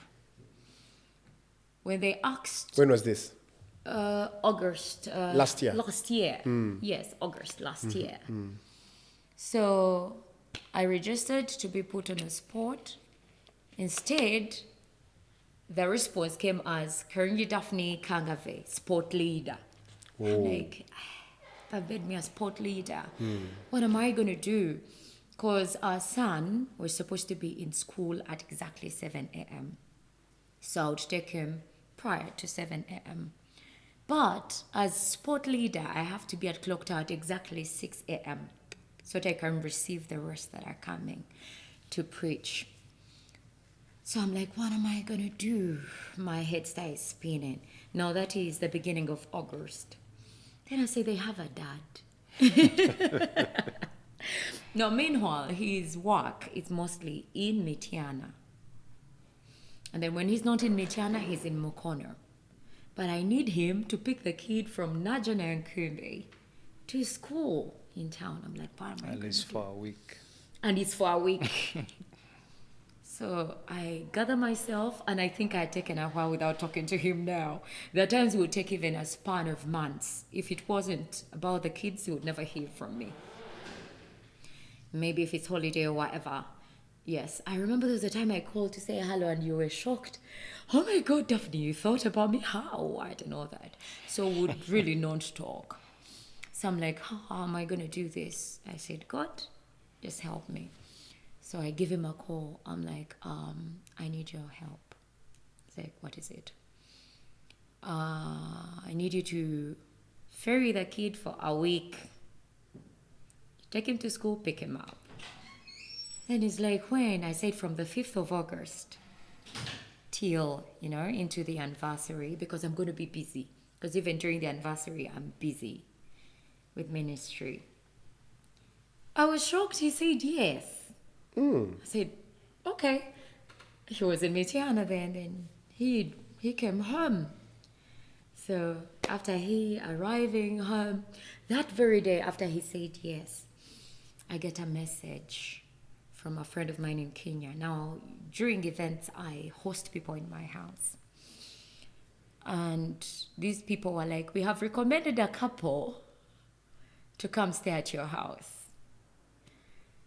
for the anniversary. Then I'm like, this guy and people are good friends. What am I going to do? So I said, I'm not going to tell him. So he comes home. The kids are happy to see him.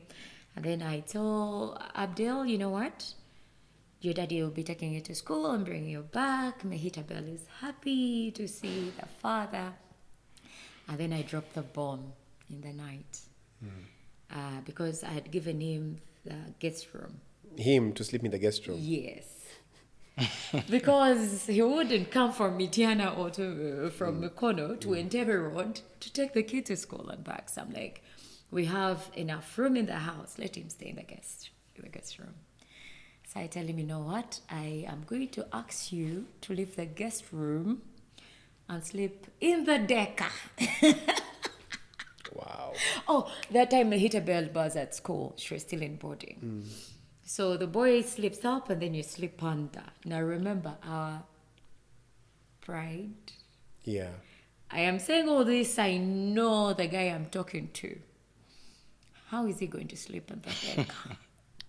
How is he going to stay in the house with strangers? Meanwhile, I also don't know these people who are coming. So I tell him, I remember he was disturbed. And I'm like, oh my God, he's going to jump out. I need to minister, Lord. I need to be on those streets, please. So I remember him saying, you know what? Let me think about it. I said, no, you're not going to think about it. He's like, let me think about it because I have to figure out where I'm going to stay. Yeah. I need to see where I'm going to stay. And he told me, that was later. We discussed that later. He told me, no, I am going to think because I can't stay here. And for the first time in all those years, I called him by name. And I had never called him by name. Even when I was mad, I would never call him by name. I respected him that much. So this time I blurted out his name. I screamed literally. And then he looked at me. And then he was also in shock because I had never called him by name. So I said, okay, I'll give you an answer tomorrow. So I leave him in the sitting room and move on. And the next day I thought he was just going to get into his car and drive away. He stayed. I was like, okay, we're making progress. So I was seeing a new him from the him that I knew. He treated the guests well, He was handling the boy very well. But what smit me the most, you come back home. Now, I was convinced that he didn't love me. I got to a point where I thought, if you love me, there are certain things you shouldn't be doing. If you love me, you should treat me this way. But if you are acting otherwise, then you don't love me. Because you can't say I love you and then you act otherwise. And that is what I was dealing with. I remember I even told my pastor, that man doesn't love me. And he told me, he loves you. I said, no, he doesn't. Because if he does, then he would not do what he did to me. So I come back home and, you want to bathe? He has gotten the water ready for me. I'm like, oh, okay. That's the role of a woman, to be doing it for a man. What do you want to eat? When he's still sleeping in the decker. Yes, he slept in the decker. Yeah. No issues. No, I would share the room with the kids, but I had a bed that I wasn't using, but I was sleeping on the floor. He was concerned. Why do you sleep on the floor? He was really giving it to me. I used not to eat. He started taking care of my meals. He made it a point to make sure I eat. I bathe. And then he was giving me a massage, foot massage. And I'm like, ah. Yeah, and You come home, he has put everything in order. He has told the workers what to do. Like, I was seeing a man that I didn't know. And he was doing it with all joy and happiness. And he used to keep outside. And then I tell him, why don't you? He's like, no, I belong with the servants. I'm like, really? No. Please come in. It was hard for him to relate with us, even as the kids, because it's 11 years is a long time. You have a man under your roof, and it's a little awkward. Actually, he told me why he wanted to leave was because of my status at church. How do people who know you're not married see you with a man in the house? It's like, I want to protect your image. I'm like, okay. There were so many things that I was speaking from what would speak and talk about, that he wasn't the he that I knew. Yeah.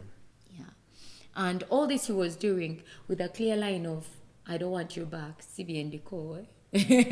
So he wasn't trying to woo me. So that's when I realized he was just a changed man. And my prayer had always been, God, make him better for another woman. Honestly, that's what I would always pray. Make him better so that another woman doesn't have to go through what I went through. So I remember all that was going on. He's doing all these nice things. My heart started softening. Wow. Started softening. Until that day when we had that discussion on the balcony. When did you have that discussion of getting back together? The 11th year and 11th anniversary. Sermon, after the sermon of the That 11th sermon. hour.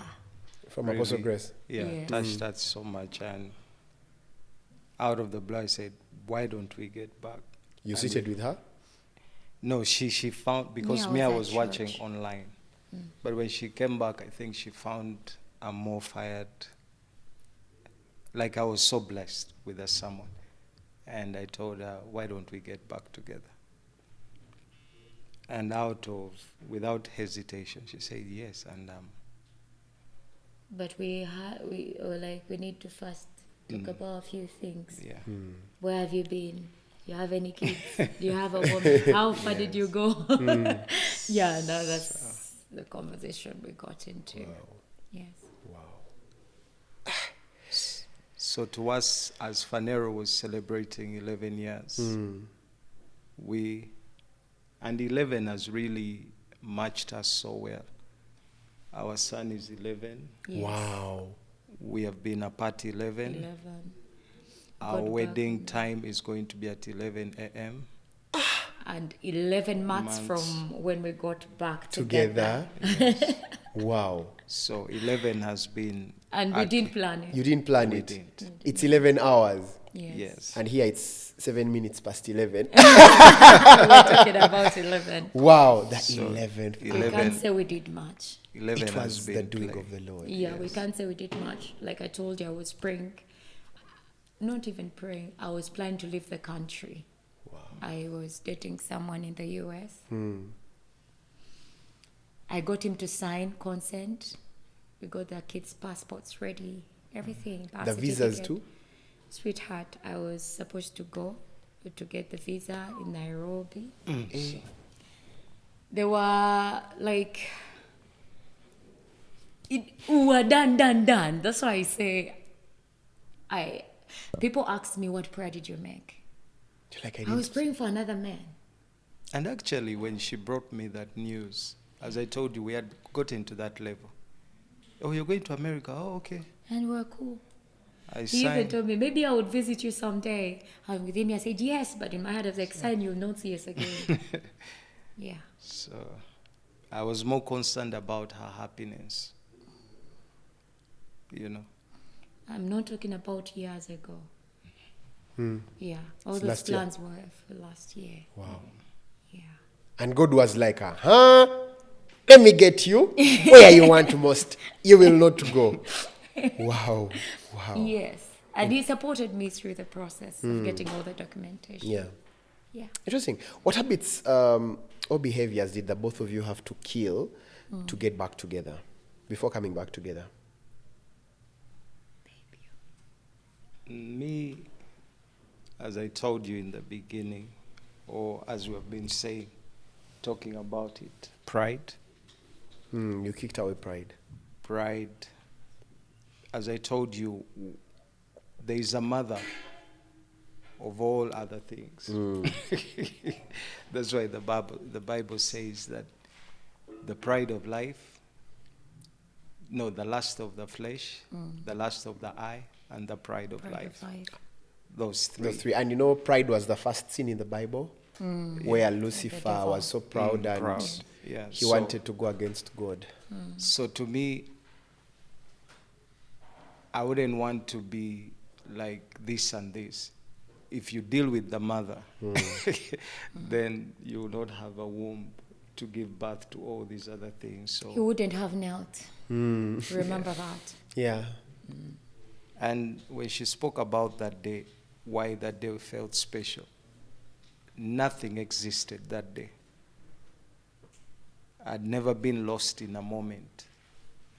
All mattered was her. All I could see. Me, I'm not good at public affection. PDA. But that day, she was my shield. That's why I think that the proposal came out that beautiful to the many. Why? Because the once who was now not. The one who could not now was. So, but yet I was now 100%. As I've said, I'm 100% committed to make this marriage work, to be there for her. And because we have seen the world, I've seen the world, it's a lie. Yeah. It's a lie. Wow.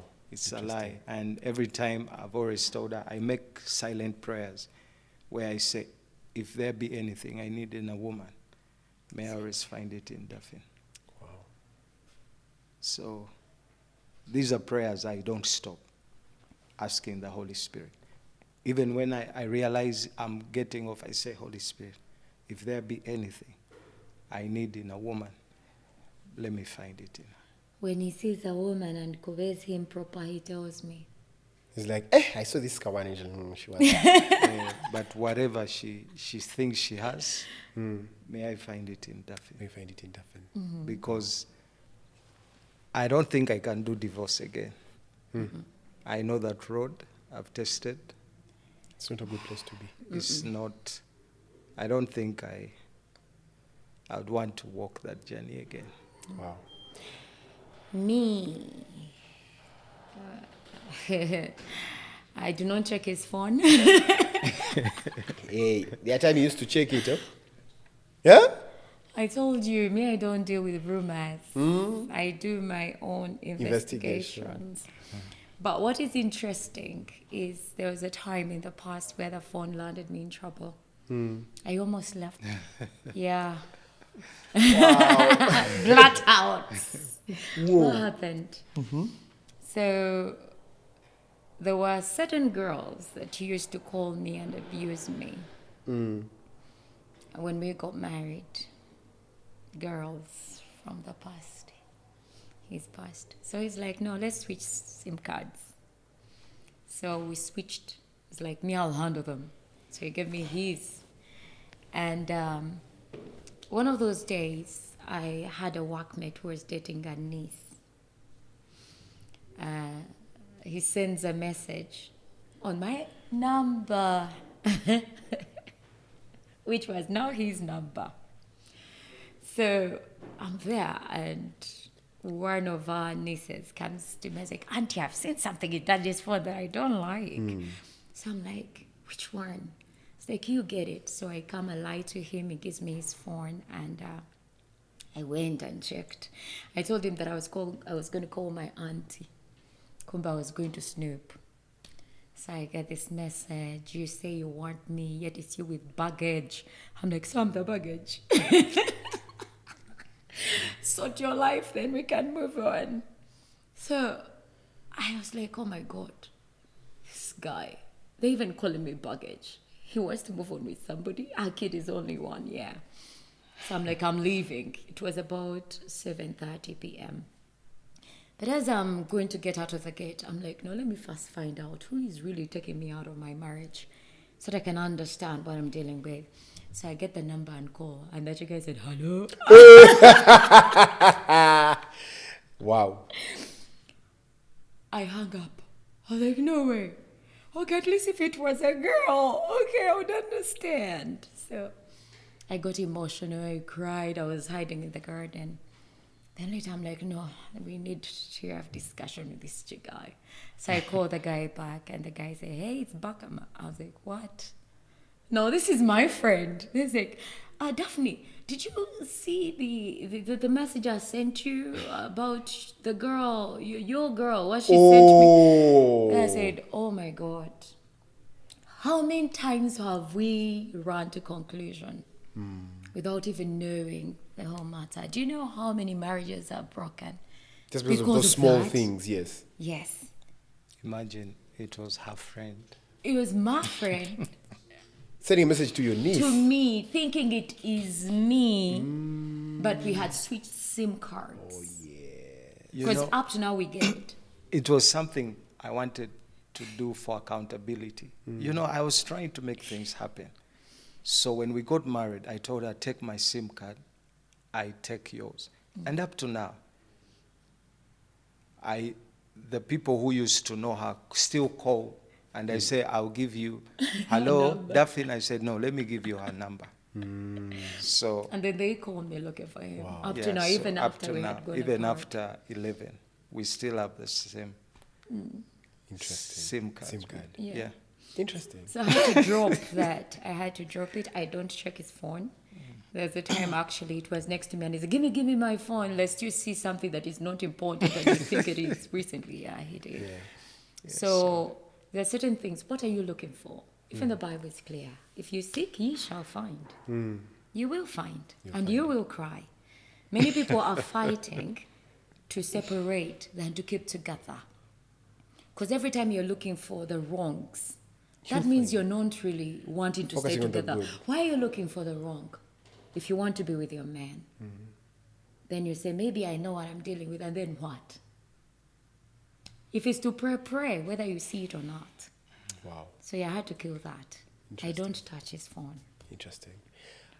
How was the reaction of the kids when they got to know that daddy and mommy are back together? You saw that picture? That's it. At first, the girl wasn't sure. Yeah, she was so scared. Yeah, Why was she scared? She thought I was going back. yeah. She thought this was temporal. It took her time to believe. And one of the things that has helped them is how they see me treat their mom. Because I've realized it's important how kids see you, how you love. Is something they will do in their homes.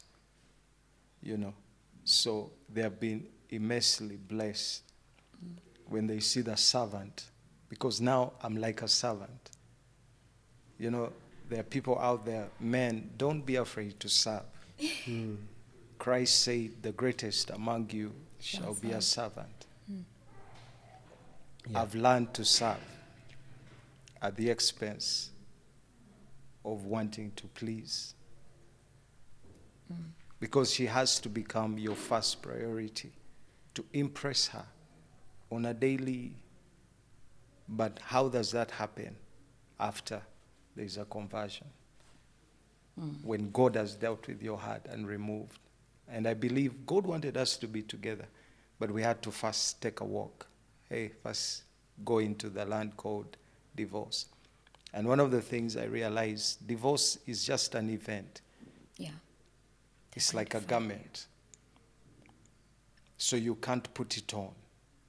It came to pass. But you remain. Because when God created, he did not create a divorcee. God created Brian, a man. So you have to first deal with the identity called divorce. That is not your identity. That's not where you're supposed to be. It does not look good on you. If it was a piece of cloth, divorce does not look good on you. So the kids' reaction is super. Why? They see, as she has been saying, the new man, the one who never used to show affection, the one who was proud. Now they see a servant, you know, and it's a great place. They keep telling each other, Abdel, are you learning? Mahita, are you learning how to treat your husband, you know? So it's interesting. Like when we're driving to school, they see how I care.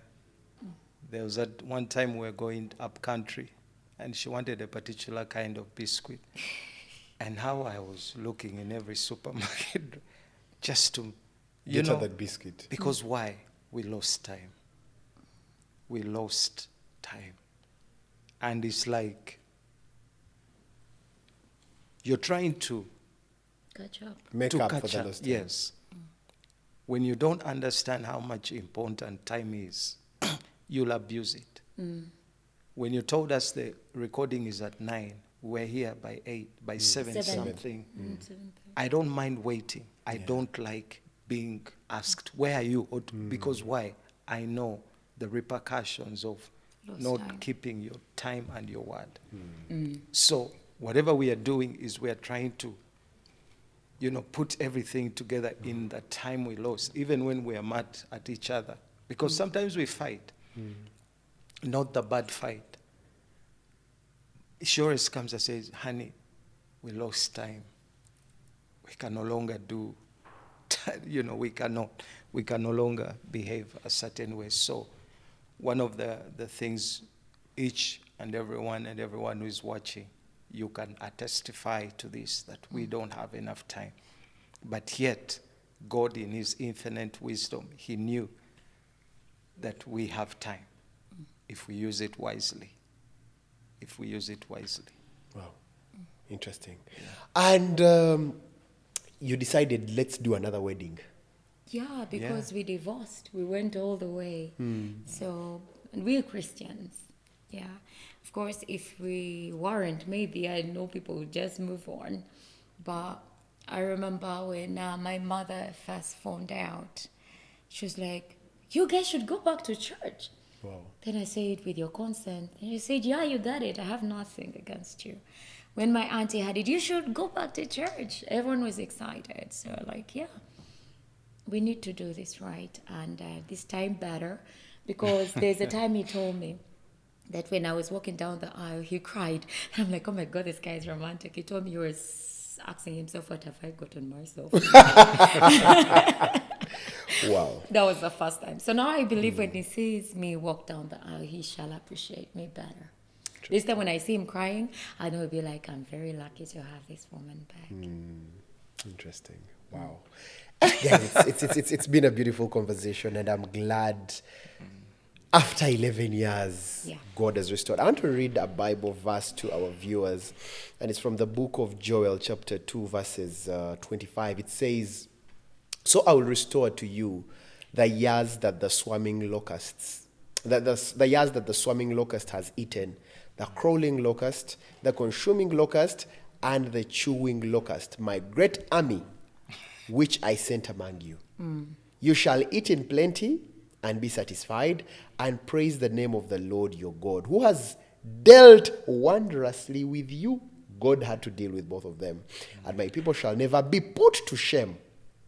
Then you shall know that I am in the midst of Israel.